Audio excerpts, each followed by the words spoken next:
Hello friends, ఇప్పుడు మీరు చూస్తున్నారు కదా, ప్రపంచంలోనే అతిపెద్ద ఎత్తైన రెండవ గోపురం అన్నమాట.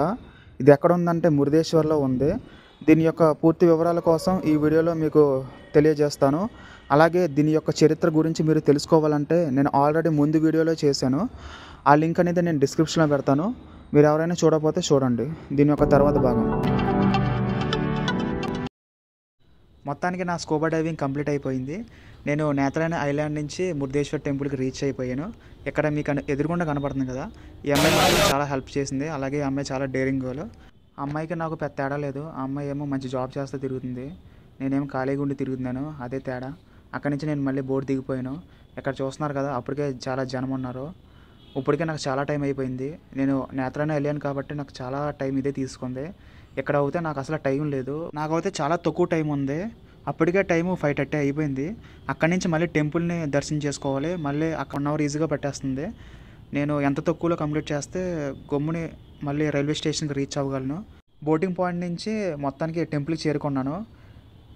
ఈ లోపలికి వెళ్ళడానికి దీనికంటే ముందర ఒక పెద్ద లైన్ ఉంది, అది నేను మీకు తర్వాత చూపిస్తాను. ఇక్కడ మీకు కనపడుతుంది కదా, ఇదే మురుదేశ్వర్ టెంపుల్ లోపల. ఇక్కడ నుంచి మనం లిఫ్ట్లో వెళ్ళాలి. ఆ లిఫ్ట్లో వెళ్ళినందుకు వాళ్ళు 20 రూపీస్ తీసుకుంటారు. ఇది వరకు అయితే 10 రూపీస్ ఎంతో తీసుకొని పోరంట.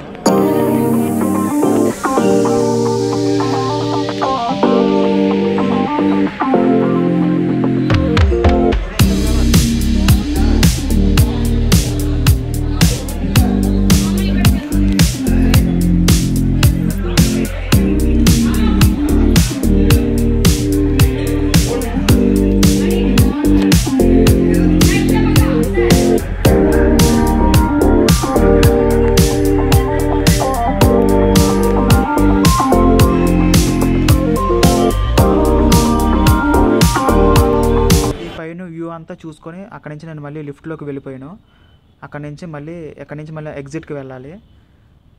ఎగ్జిట్ వెనకాల మీకు ఇటు సైడ్ ఒకటి ఉంటుంది టెంపుల్. దీని లోపలికంట పైకంట వెళ్ళాలి. ఎక్కడి నుంచి ఇంకా నడుచుకుంటా కొంచెం పైకంట వెళ్ళాలి. ఇదేమో మెయిన్ ఎంట్రన్స్. ఎక్కడి నుంచి కొంచెం లోపలికంట వెళ్ళాలి. నేనేమో ఎగ్జాక్ట్గా నేను కొంచెం ఎదరికంట వెళ్ళి అక్కడే కాసేపు ఉన్నాను అంతే. మళ్ళీ ఎక్కడి నుంచి మళ్ళీ పైకంట నేను వెళ్ళలేదు. అప్పటికే నాకు చాలా టైం అయిపోయింది. ఇంకోటి ఒకవేళ వెళ్ళినా సరే మళ్ళీ చాలా టైం పట్టేస్తుంది. మళ్ళీ అదంతా దాటుకుంటూ వెళ్ళాలి. నేను అక్కడ కొంచెం దండం పెట్టుకొని అక్కడ ఒక 10 నిమిషాలు ఉండి ఇక్కడి నుంచి మళ్ళీ బయటికి వెళ్ళాలి. కరెక్ట్గా ఎగ్జిట్ అవ్వాలి. ఇదన్నమాట ఎంట్రన్స్. స్టార్టింగ్ మనం వచ్చాం కదా, నేను స్టార్టింగ్ చూపిస్తా ఉన్నాను కదా, అది ఇదే. ఇక్కడ చూశారు కదా లైను, చాలామంది జనం ఎక్కడెక్కడి నుంచో, ఇతర రాష్ట్రాల నుంచి ఎక్కడెక్కడో నుంచి వస్తూ ఉంటారు. ఇది అంత పెద్ద ఫేమస్ టెంపుల్ ఇది. ఈ ఆలయం వచ్చేసి కందుక కొండపైన నిర్మించారు. ఇది అక్షరాల 20 అంతస్తులు ఉంది. మీకు దూరం నుంచి చూస్తే వ్యూ బాగుంది. ఇక్కడ మీకు కనపడుతుంది కదా, ఇదే పెద్ద రాజగోపురం. దీని యొక్క అడుగులు వచ్చేసి 249 అడుగుల పొడవైన రాజగోపురం. మన ప్రపంచంలోనే ఎత్తైన రాజగోపురంలో ఇది ఒకటి. ఈ మురుదేశ్వర్ ఆలయం వచ్చేసి త్రేతాయుగం నాటిది. అలాగే ఆత్మలింగంలో ఒక భాగం అని అక్కడ వారు నమ్ముతారు. మనం ప్రజెంట్ ఉన్నది కలియుగం అనుకుంటా, నాకు అంత ఐడియా లేదు. మీకైనా తెలిస్తే కింద కామెంట్ చేయండి. టెంపుల్ మాత్రం చాలా బాగా నచ్చింది. ఇక్కడ ఇంకో రోజు ఉండాలనిపించింది, కాకపోతే నాకు అంత టైం లేదు. ఈ గుడి మాత్రం చాలా అట్రాక్షన్గా ఉంది. ఒక పక్కన సముద్రం, ఒక పక్కన గుడి, చాలా ప్రశాంతంగా ఉంది. ఇక్కడేమో నాకు టైం లేదు, నేను ఆల్రెడీ పరిగెడుతున్నాను.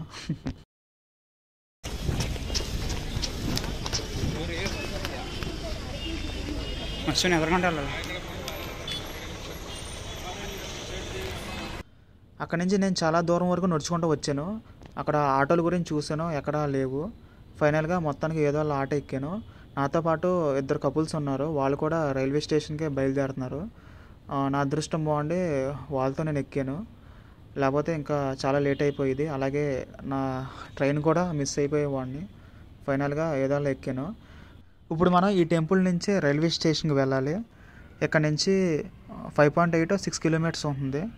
మీకు ఆటోలో వెళ్తే మీకు 12 to 15 మినిట్స్ పట్టొచ్చు.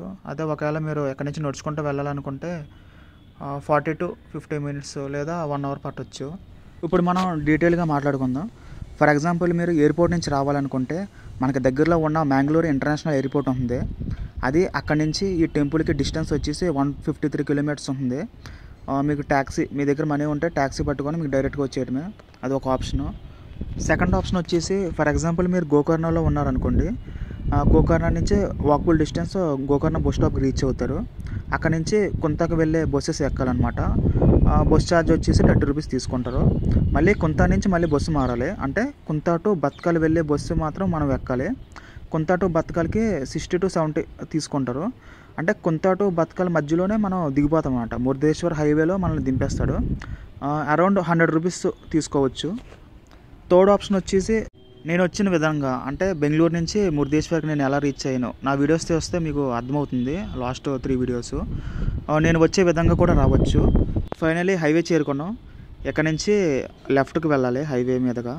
ఈ మురుదేశ్వర్లో మనకి చూడవలసిన ప్లేసెస్ చాలా ఉన్నాయి. ఫర్ ఎగ్జాంపుల్ మీరు ట్రైన్లో హుబ్లీ చేరుకున్నారు. హుబ్లీ నుంచి పబ్లిక్ ట్రాన్స్పోర్ట్ పట్టుకొని గోకర్ణ, మురుదేశ్వర్, అలాగే ఉడిపి, జోగు ఫాల్స్ ఇవన్నీ కవర్ చేయొచ్చు. అంటే మురుదేశ్వర్ నుంచి బెంగళూరుకి 55 కిలోమీటర్స్ దూరంలో మరమతి బీచ్ అని, ఉడిపి అని, జోగు ఫాల్స్ మాత్రం చాలా బాగుంటుంది. నేనైతే మిస్ అయ్యాను. ఇది అన్ఎక్స్పెక్టెడ్ జర్నీ. అక్టోబర్ టు నవంబర్లో వెళ్తే మీకు చాలా బాగుంటుంది. నేనైతే చాలా ప్లేసెస్ మిస్ అయ్యాను.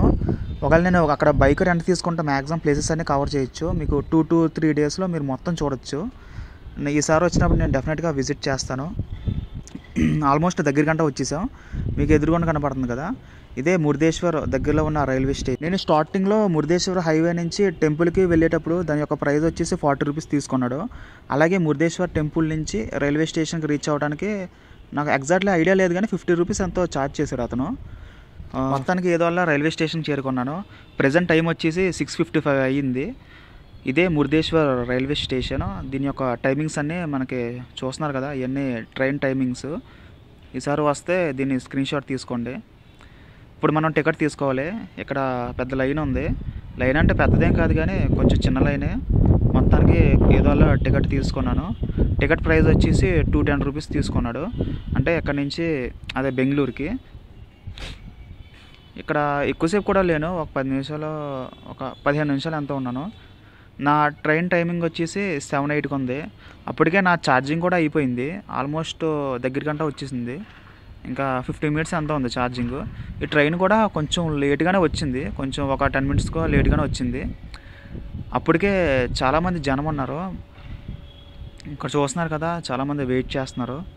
ఫైనల్గా మొత్తానికి నేను ఏదల్లా ట్రైన్ ఎక్కాను. ఈ ట్రైన్లో కూర్చున్నాను, కానీ చాలామంది జనము, అసలు ఖాళీ లేదు. అసలు ఎలా పడితే అలా ఎక్కేశారు. నా అదృష్టం బాగుండి సీట్ దొరికింది. నేను జనరల్లోనే టికెట్ తీసుకున్నాను. కాకపోతే జనరల్ అంటే తెలిసిందే కదా, మొత్తం ఎలా పడితే అలా ఉంటుంది, కూర్చోడానికి కూడా ఉండదు. ఇంకా ఏదో అలా మనకి వెళ్ళాలనిపిస్తే ఇంకా తప్పదు, ఇంకా వెళ్ళాల్సిందే. పోనీ కూర్చోనాను మనశాంతిగా బాగానే ఉంటే మధ్యలో ఒక గొడవ జరిగింది. ఇక్కడ మీకు ఎదురుగుండా ఒక వ్యక్తి కనపడుతున్నాడు కదా, ఇతను బార్లో పడుకొని ఉన్నాడు కదా. పాపం అతను చాలామంది కిందేమో చాలామంది నుంచుని ఉన్నారు. పోనీ అతను పక్కకు జరిగి పోనీ వేరే వాళ్ళు ఎవరైనా కూర్చుంటారు కదా, అతను సీట్ కూడా ఇవ్వట్లేదు. ఒక అతను వచ్చాడు చూశారు కదా, ఇక్కడ టీ షర్ట్ వేసుకుని ఉన్నాడు కదా, ఈ అతను చాలాసేపు దెబ్బలాడి మొత్తం మీద ఏదో కూర్చున్నాడు. ఆ రోజు నైట్ అయితే అసలు నిద్రలేదు. ఇప్పుడు దాకా నా ఎదర చూశారు కదా, ఇప్పుడు నా వెనకాల అటు సైడ్ దెబ్బలాడుకుంటున్నారు. ఇప్పుడు చూడండి.